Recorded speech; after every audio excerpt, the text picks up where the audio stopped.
Howdy folks, welcome back to the Divide Impera Maurya campaign. It's been a good one so far. We're fairly early into the campaign. I would still call this like the early game. This is where you start swinging into the mid game though. The late game is just kind of like one big slog from like turn 100 and 150 to like turn a billion whenever. Basically when you can just start throwing, armies of trash at the world without ever worrying about your economy ever again. It's been about a week since I did any recording for this series. I kind of just drip fed everything out from the weekend over into the week.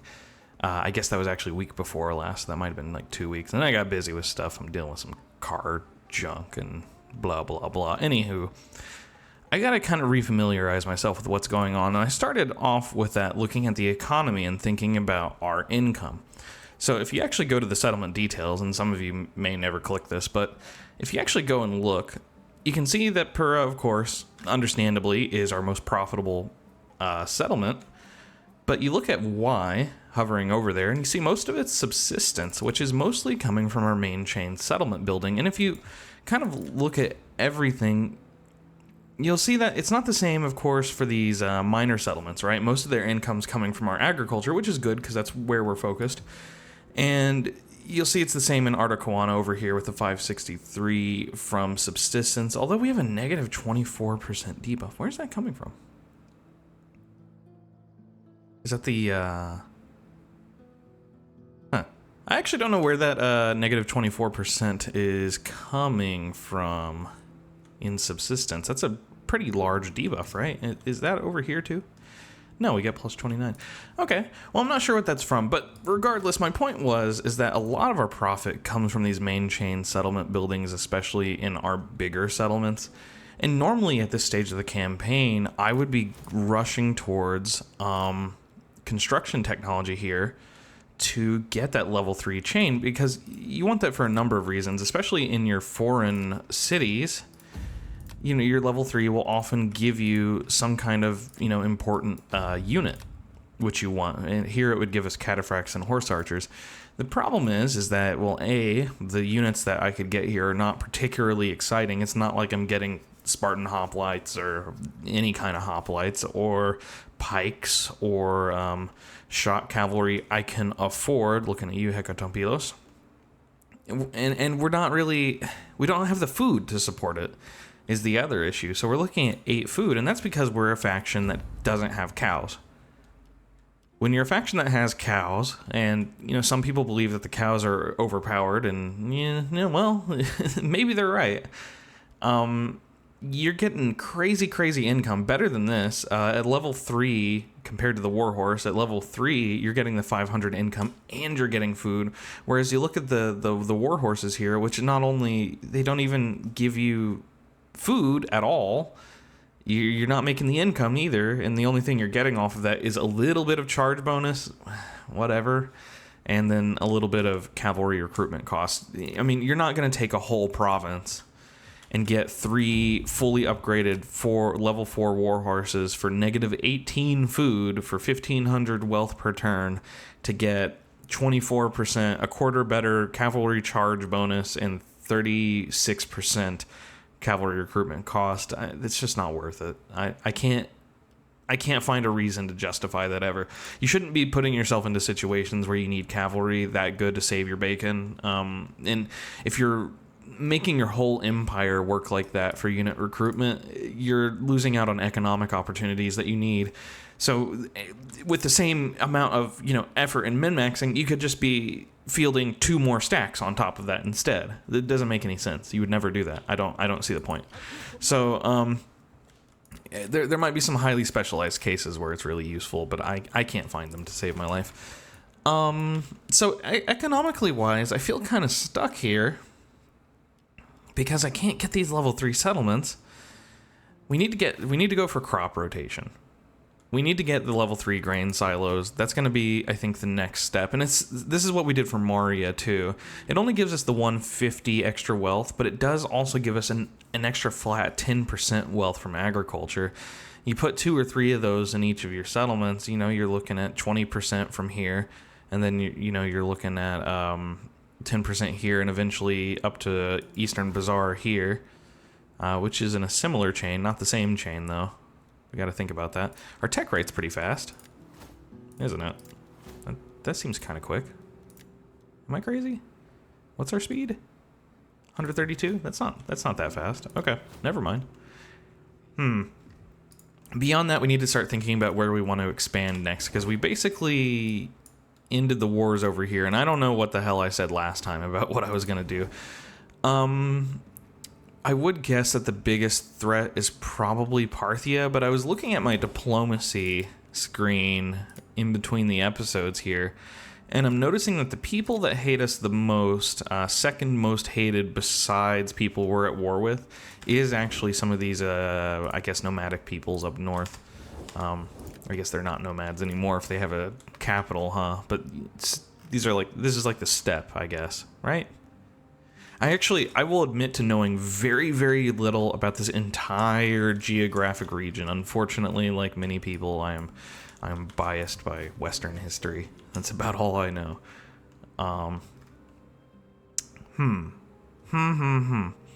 I think we need to know a few things, right? We need to know what kind of forces are building up over west, and we need to know what's going on up north, because we put ourselves as a prime target. We could also eventually be seeing a war with Bactria, and I wouldn't mind a war with Bactria. They would kick my butt. That's one concern. They would kick my butt because they have armies that are anti-me. I field a lot of trash. They field a lot of quality. They would be punching pound for pound much better than me. And I'm terrified of pikes. We don't have the kind of things that can deal with pikes. We just don't. We do not own anything like that. Javelins would help. Archers would help. Heavy archers would help. But look at this. This is mostly trash. This is garbage. Oh yeah, someone did mention we should go ahead and get our guy set up on elephants. Bindusara. So let's replace him with just someone. Wait. Let me look at my politics. We're not like coming towards another civil war. Okay, good. Before I give my main army away to another family, let's make sure I'm not breaking the game. Can I do it for free, please? Surely one of you has been in the military before. You? Oh, that's so expensive. That's so expensive. Okay, well. Wait, how is that guy free, but he doesn't have a unit? I think I just missed it. Hang on. Right? One of you should cost 0. No? What? I guess he's a faction head then, a political leader. I think maybe they don't have to pay, or they have to pay. Whatever. We'll eat the cost there. Oh, that's so expensive. Okay. Pretend that didn't happen. We'll replace him next turn. I think that's the only way he can change out his bodyguard unit, but we'll pull him, Samprati, back out, and we'll put Bindusara back in, and we'll give him his elephants. He does deserve them. He has earned them. This guy too, honestly. Jeez. We have a lot of construction going on here. We basically need to save our money and build up this province. We are taxing it. We are giving it +2 public order per turn. Or +6 public order per turn. You know what? If we're going to be garrisoning armies in these settlements long term, we don't need to be doing that. We just need money. So give me money unless there's something like cultural conversion. And I don't think... Yeah, our faction just doesn't have that. Just doesn't have a way to culture convert quickly. And moreover, I mean, we have this sage here, but, I mean, do they really belong here? Considering we own this whole province? I think not. I think we had them here because there's some major cultural issues here. Yeah, we're only getting 0.7% per turn.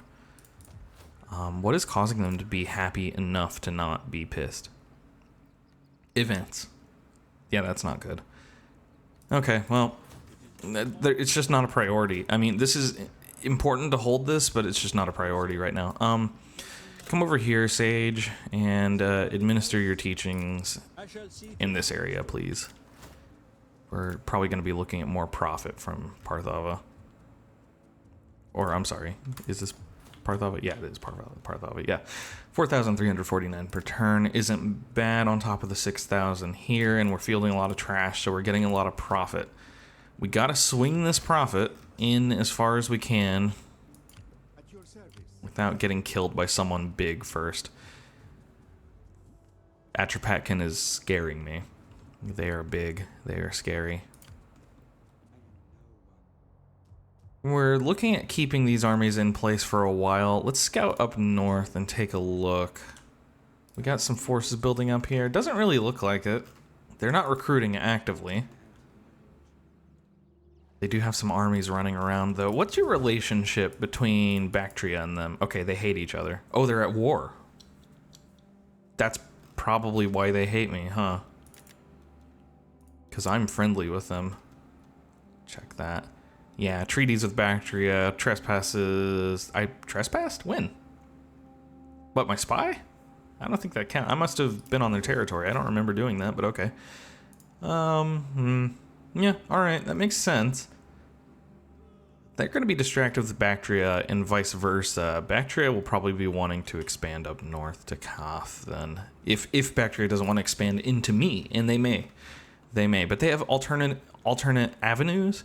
So usually if the AI feels like it has something else it can go attack, it will go attack that instead of you, as long as you're on friendly terms and they're not like treacherous. Are they treacherous? No. Okay, we might be okay. We might be okay. So Atropatkin is definitely a big concern just because they're really big. And then Parthia might eat through them, but this is a big stack, so I don't think so. All right, I think that's all I should do with my moves this turn, right? Right? You guys are just there to discourage Atropatkin, basically.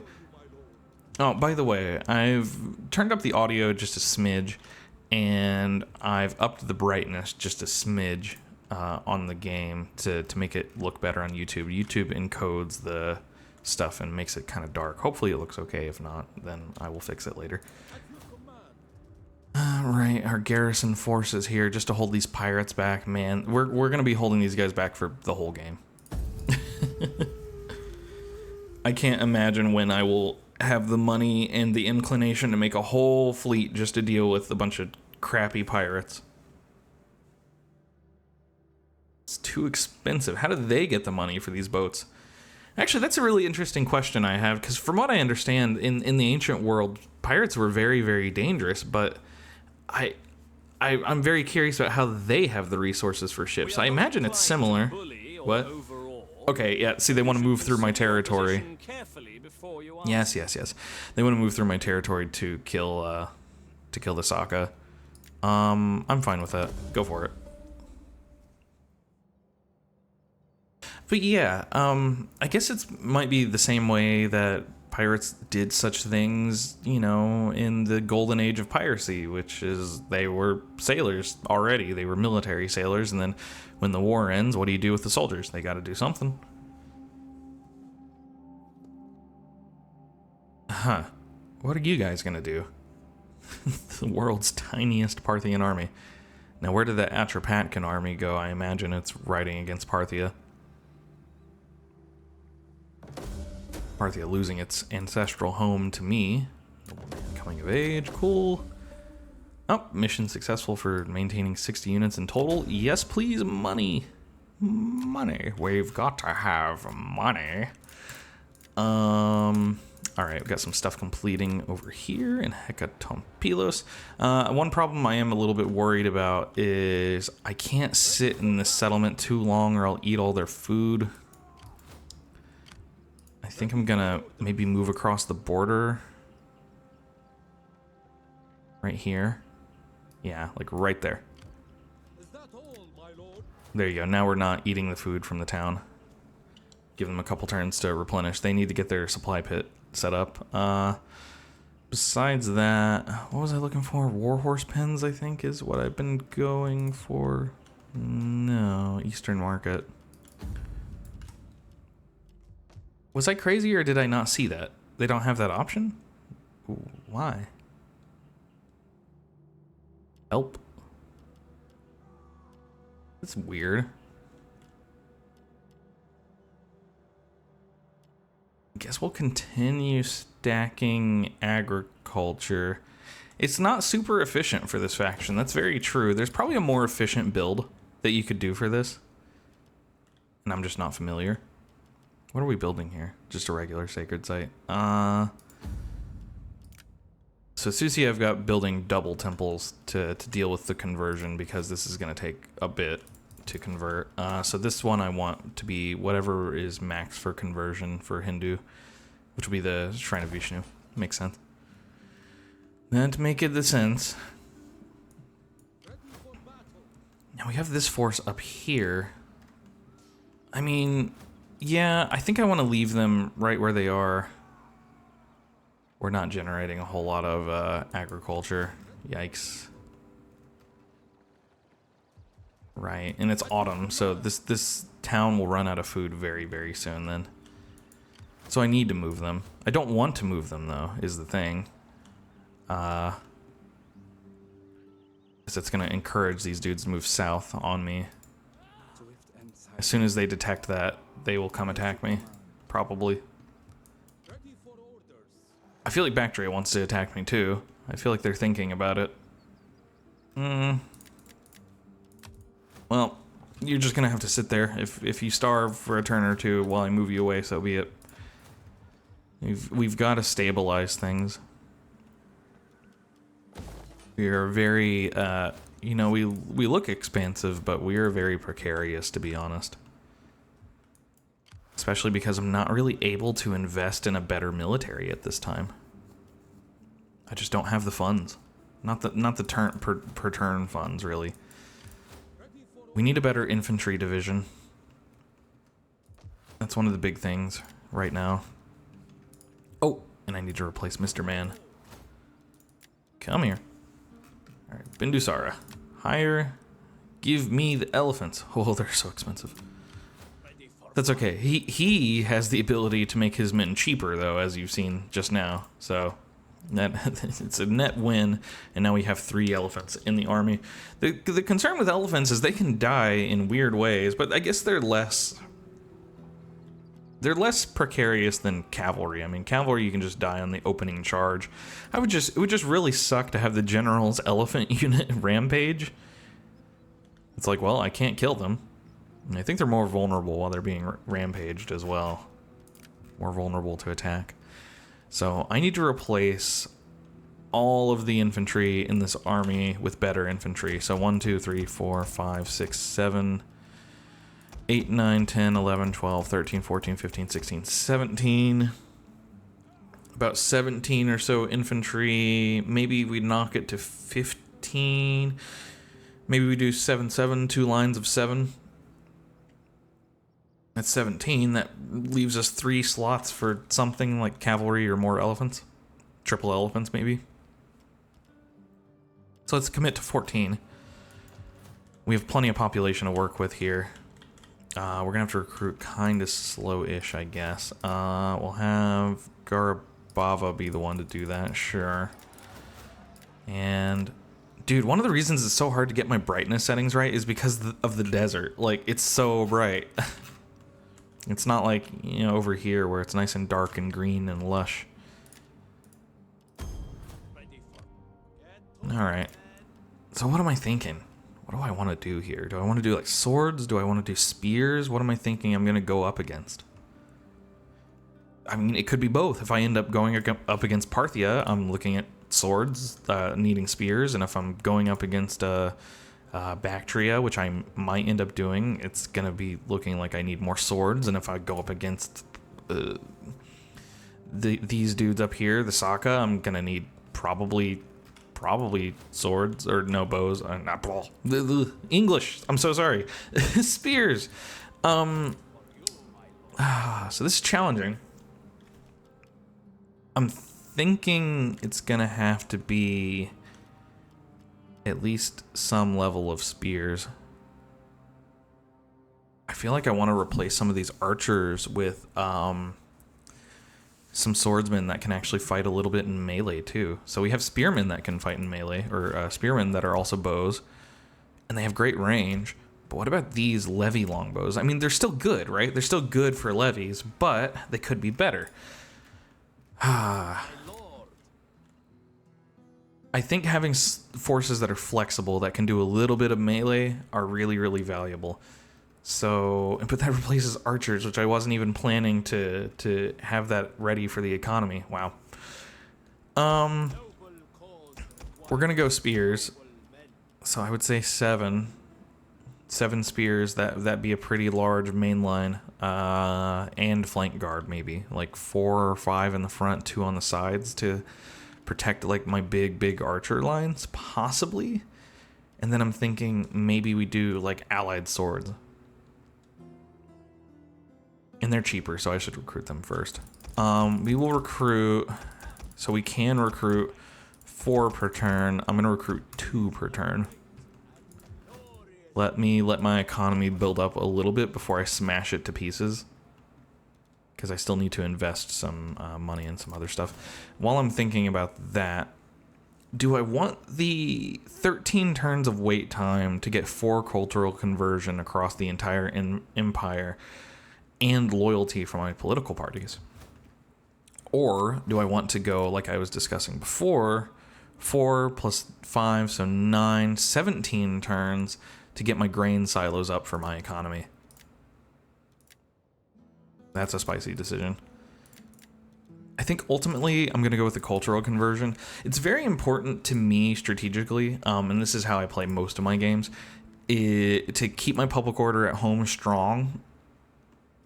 So I'm doing defense in depth rather than doing defense by sitting in my towns.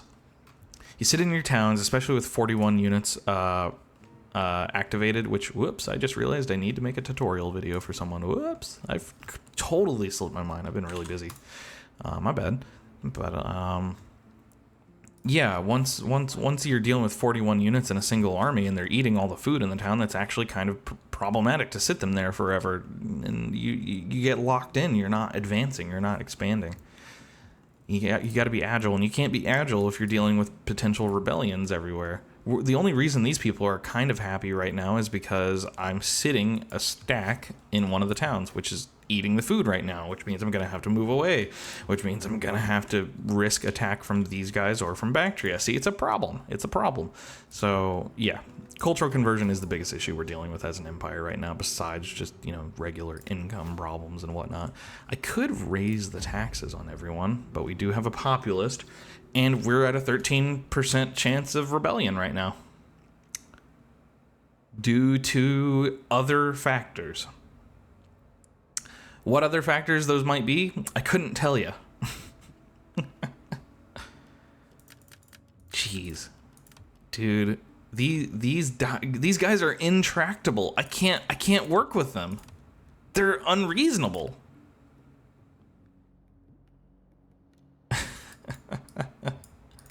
What is wrong with these guys? Let's get Vita Shoka married. I think we're gonna need to, wait, can female, can they command? No, okay, they can't command for this faction. Okay, that's fine. I think I'm gonna have to fire this dude.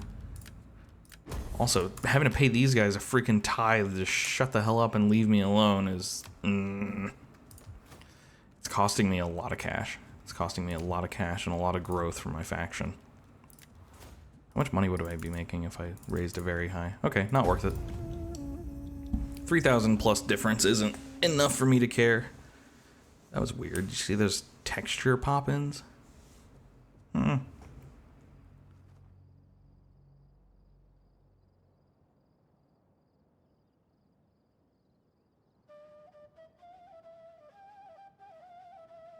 Got a lot to think about. I think we're at the point where we're just kind of holding stable and trying to build things up. This will be a ripe time to do some time skipping, to play the game a little bit off camera. Because it might be kind of static. I'm expecting to basically try to build up a more elite professional military for my primary army. And that may take a good 15 turns to 20 turns to have that all in position ready to go. No, you can't have... Is this one of my daughters? That's my son's brand new wife. No, you can't have her. What's wrong with you? good lord. It's like, I want me a piece of that. Sir. No, sir. Absolutely not. Alright, so we're getting our allied swordsman. Oh, one of our governors has a +8 cultural influence trait? What? Yeah, he has cultured. You've never heard of that? Oh, how funny, how droll. Okay, sure, I'll take it. We fight for you, my lord. Construction reports, yep, need to upgrade these buildings now. Give me my grain pits, give me my, what's my money shrine? Right, here you go, Sri Devi. History have emerged, the Inguinals have arrived, okay. It's a little sussy. Okay, what else do we have to build down the chain, down the line after that? Not much. I don't think we're putting anything to tier 3. So we'll start recruiting a little more in earnest now. We'll take it up to 3 recruits per turn. So 2 more turns of recruiting allied swordsmen, and then we'll start with our spearmen, armored spearmen. Food is kind of coming back here. We're in autumn. Probably next turn we'll move the army back and sit in the town. This saves us a little bit of money. I don't like that this settlement is undefended, because there's 3 more settlements in the region, and their main chain, their main city, right there next to Raga.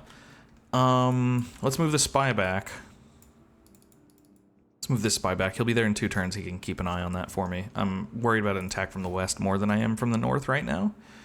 Attack from the north I can probably defend, or at least they'll be discouraged from actually attacking it. It looks like our supply amounts in Nisa are actually just barely holding steady, so I can keep that garrison there indefinitely. This dude stopped doing his job, though. Why? You saw me click the button. It was this episode. The bastard. Okay. That's looking good. Alright. Moving on.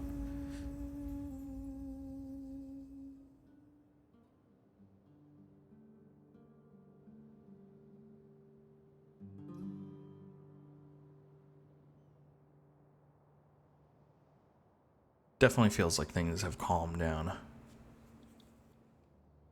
This isn't stagnating, though. This is, we have enough income now per turn that we can roll it into something else. So we're going to roll most of this into our biggest stack, our best stack.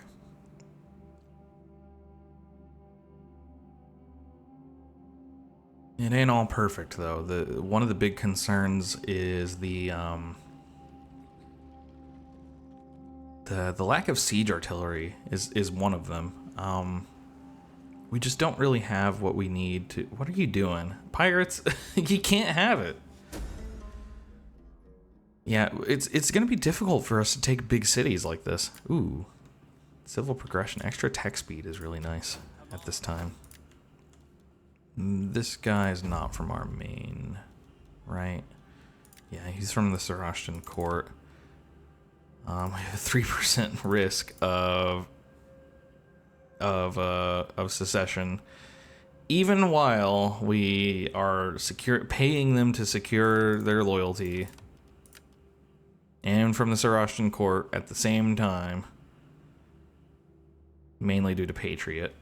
Nah, okay, because this guy's sitting in my territory. He's destabilizing my entire political dynasty. There's like 45 men in my territory right now, and he's like, this is cause for us to declare civil war. Like, okay, buddy.